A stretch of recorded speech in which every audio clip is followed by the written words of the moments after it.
Computer language topic में हमने देखा कि जो कंप्यूटर लैंग्वेज होते हैं वो दो टाइप के होते हैं। एक होता है लो लेवल लैंग्वेज, एक होता है हाई लेवल लैंग्वेज।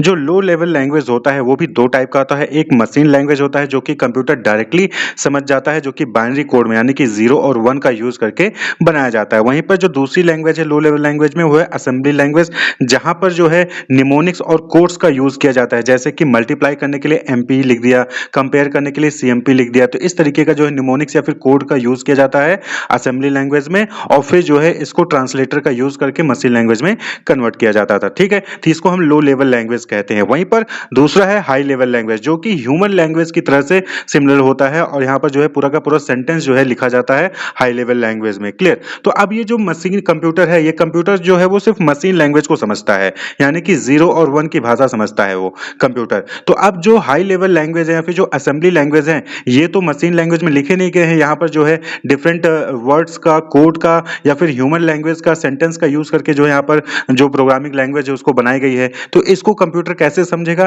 तो इसको समझने के लिए वहां पर क्या होता है, ट्रांसलेटर की जरूरत पड़ती है। जैसे कि हम लोग हैं, हम यहाँ पर हिंदी बोलते हैं, हम किसी फॉरेन कंट्री में जाते हैं या फिर साउथ साइड में चले जाते हैं जहां पर हमें तमिल तेलुगु वहां पर सुनने को मिलती है। तो अगर हमें तमिल तेलुगु नहीं आती है और सामने वाले को हिंदी नहीं आती है, तो अब हम दोनों को अगर कम्युनिकेट करना होगा तो कैसे कम्युनिकेट करेंगे? हम एक ट्रांसलेटर लेके आएंगे जिसको जो उसको तमिल तेलुगु भी पता होगी और उसको हिंदी भी पता होगी। तो हम उसको हिंदी में बोलेंगे, वो उसको तमिल या तेलुगु में कन्वर्ट करके सामने वाले को समझाएगा। सामने वाला तमिल तेलुगु में बोलेगा और वो ट्रांसलेटर जो है उसको हमें हिंदी में समझाएगा। तो ट्रांसलेटर का काम ये होता है। ट्रांसलेटर का काम क्या होता है कि ये जो है जो डिफरेंट लैंग्वेज होता है उसको कन्वर्ट करके मशीन लैंग्वेज में लेकर आता है, जिससे कि कंप्यूटर जो है उस इंस्ट्रक्शंस को समझ सके। क्लियर? तो so there is need of translator that convert the other language into machine language. कहने का मतलब है जो असेंबली लैंग्वेज है, जो हाई लेवल लैंग्वेज है, उसको जो है मशीन लैंग्वेज में कन्वर्ट करने के लिए यहाँ पर ट्रांसलेटर की जरूरत पड़ती है।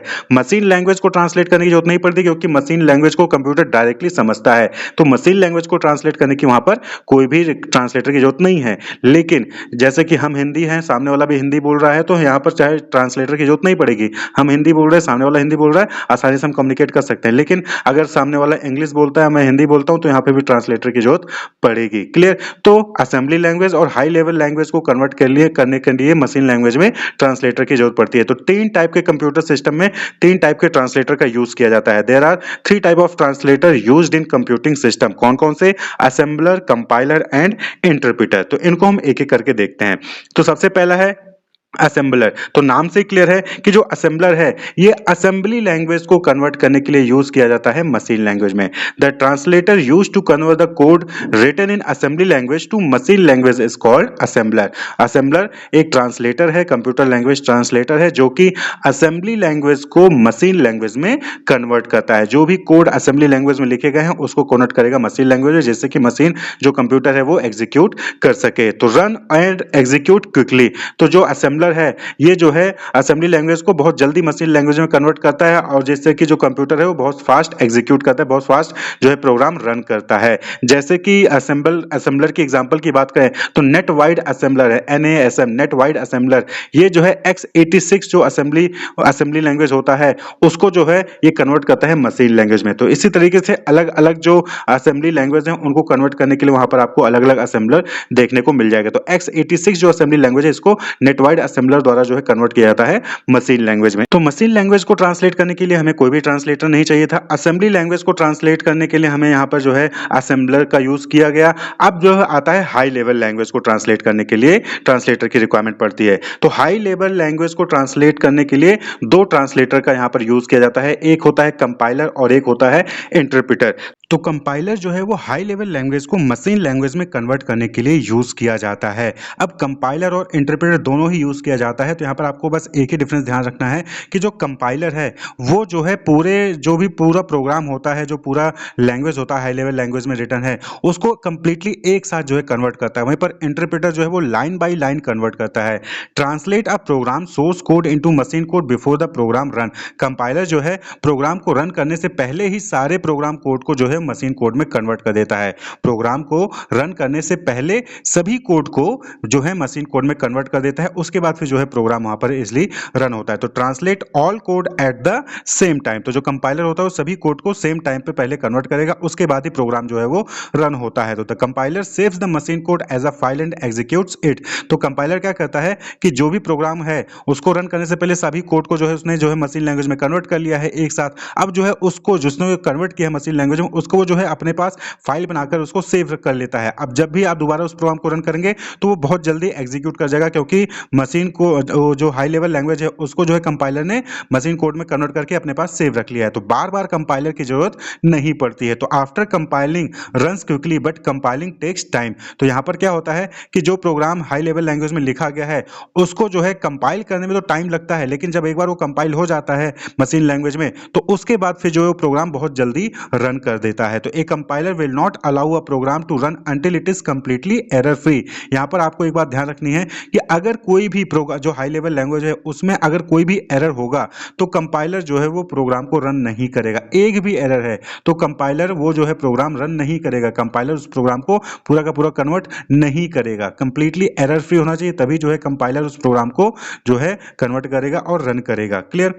तो कंपाइलर क्या हो गया? कंपाइलर एक हाई लेवल लैंग्वेज को मशीन लैंग्वेज में ट्रांसलेट करने का लैंग्वेज ट्रांसलेटर है, जहां पर जो हाई लेवल लैंग्वेज है वो पूरा का पूरा सोर्स कोड जो है एक ही बार में कंपाइलर कन्वर्ट कर देता है मशीन लैंग्वेज में, और उसके बाद फिर जो है प्रोग्राम जो है वो इजिली और क्विकली रन करता है। क्लियर? तो यहाँ पर पूरा का पूरा सोर्स कोड जो है एक ही बार में प्रोग्राम को रन करने से पहले ही मशीन लैंग्वेज में कन्वर्ट कर देता है कंपाइलर हाई लेवल लैंग्वेज से मशीन लेवल लैंग्वेज में। एग्जाम्पल की बात करें तो यहाँ पर सी पाइथन, आपने देखा होगा सी लैंग्वेज लिखा जाता है, पाइथन लैंग्वेज लिखा जाता है। तो पाइथन जो है ये हाई लेवल लैंग्वेज है। तो पाइथन हाई लेवल लैंग्वेज को मशीन लैंग्वेज में कन्वर्ट करने के लिए सी पाइथन नाम का जो है कंपाइलर वहां पर यूज किया जाता है। C Python is the default and most widely used Python compiler. तो ये जो सी पाइथन है it is written in C and Python, और ये जो है इंटरप्रेटर और कंपाइलर दोनों की तरह काम करता है। इंटरप्रेटर और कंपाइलर दोनों की तरह काम करता है। इसी तरीके से अगर सी लैंग्वेज है, सी लैंग्वेज हाई लेवल लैंग्वेज है, सी लैंग्वेज को जो है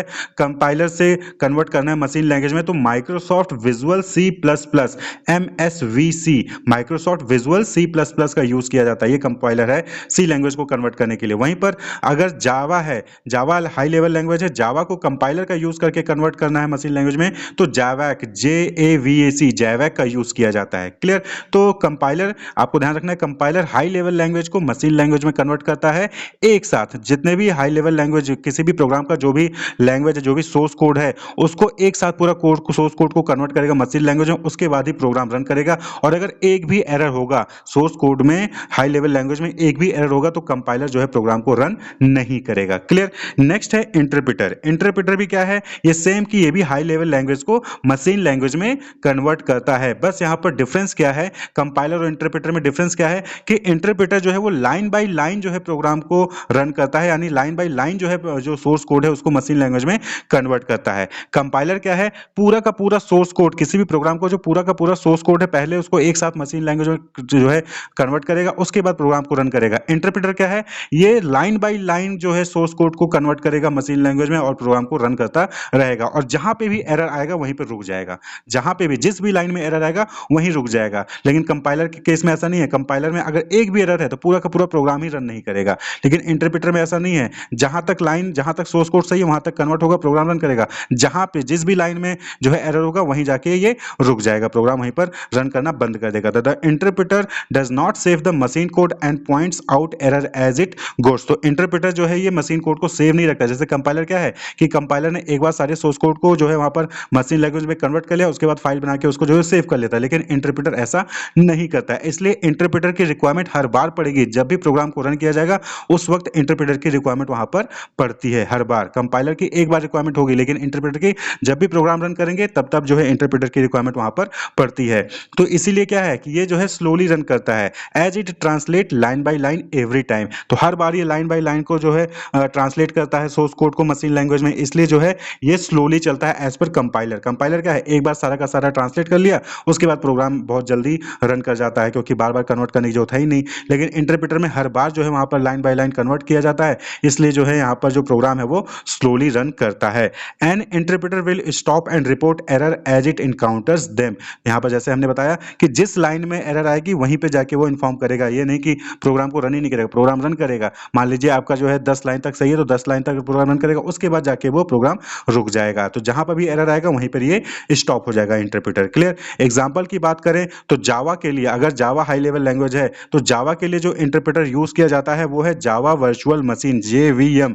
और वहीं पर सी लैंग्वेज के लिए जो है इंटरप्रेटर यूज किया जाता है वो है CINT, सी इंटरप्रेटर, सी लैंग्वेज इंटरप्रेटर, CINT का फुल फॉर्म ही है सी इंटरप्रेटर। क्लियर। तो CINT का यूज जो है वो हाई लेवल लैंग्वेज से मशीन लैंग्वेज में ट्रांसलेट करने के लिए इंटरप्रेटर का जो यूज होता है वो सी इंटरप्रेटर है। वहीं पर जावा के लिए जावा वर्चुअल मशीन, तो ये इंटरप्रेटर होता है। क्लियर। तो कंपाइलर, असेंबलर और इंटरप्रेटर, इन तीन का यूज किया जाता है लैंग्वेज को ट्रांसलेट करने के लिए मशीन लैंग्वेज में। तो असेंबली लैंग्वेज है तो वहां पर असेंबलर का यूज किया जाता है। अगर हाई लेवल लैंग्वेज है तो वहां पर कंपाइलर या फिर इंटरप्रेटर का यूज किया जा सकता है। कंपाइलर का यूज करेंगे तो एक बार जो है कंपाइलर जो है एक बार सभी सोर्स कोड को मशीन लैंग्वेज में ट्रांसलेट कर लेगा, उसको फाइल सेव कर लेगा और जब भी प्रोग्राम आप रन करेंगे इजिली जो है प्रोग्राम रन होगा। बस यहाँ ध्यान रखना है कि एक भी एरर नहीं होना चाहिए, अगर एक भी एरर होगा तो प्रोग्राम रन ही नहीं करेगा। वहीं पर इंटरप्रेटर क्या है, वो लाइन बाय लाइन जो है सोर्स कोड को मशीन लैंग्वेज में ट्रांसलेट करता है और जहां पर भी एरर होगा वहीं पर आकर स्टॉप हो जाएगा। अगर एरर नहीं है तो प्रोग्राम रन करेगा, लेकिन स्लोली रन करेगा क्योंकि लाइन बाय लाइन जो है मशीन लैंग्वेज में ट्रांसलेट करता है। और हर बार जब भी आप प्रोग्राम को रन करेंगे तब तब जो है इंटरप्रेटर की रिक्वायरमेंट वहां पर पड़ती है। क्लियर। तो ये जो है कंपाइलर और इंटरप्रेटर के बीच में डिफरेंस है। Wish you all the best, keep watching.